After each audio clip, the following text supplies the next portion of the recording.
Ассалаумағалейкум достар, бізде мини сұхбат әлі жалғасуда. Келесі бізде мини сұхбаттан сұрақ алатын біздің осы линейный продюсер деп қояды, осы жердегі біздің атқарушы продюсеріміз Қадыржан Құлманов деген мырза. Қадыржан қазір камераның зерттеу үстінде.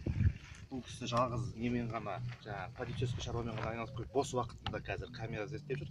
Болашақта оператор болсам деп жоспарлап жүр.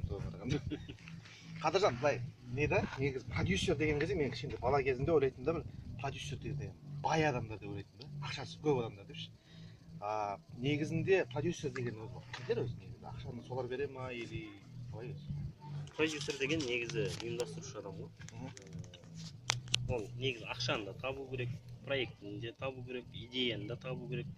Соның бәрін біреуден алған ақшаға біреудің идеясын сатып алып, сырттан ақша кіргізіп, сол ақшаға адам жалдап, жалпы сол нәрсені құрап басын біріктіріп, бір дүние шығарып ұсыну. Және соны ыңғайы келсе сатып, одан да көбірек ақша жасау. Сіз мысалға өзіңіз оқыған продюсер жылдан екенсіз?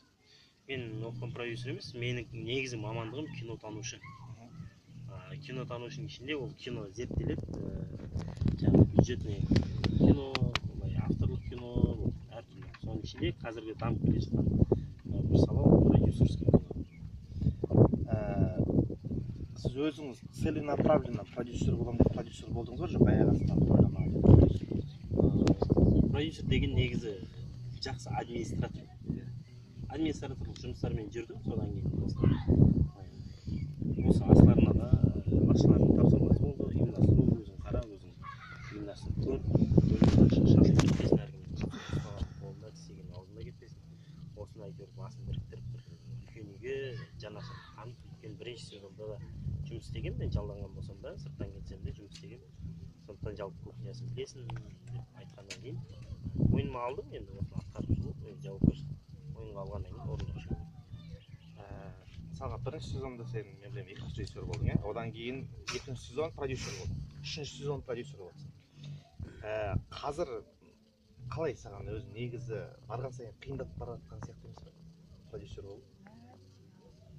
Жоқ, наоборот, барған сайын жеңілдеп бара жатыр.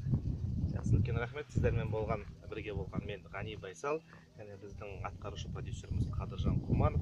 Сіздерді видео таспаға түсіріп отқан біздің костюмер Динара Берікқызы. Келесі лайк басыңыздар, бөлісіңіздер.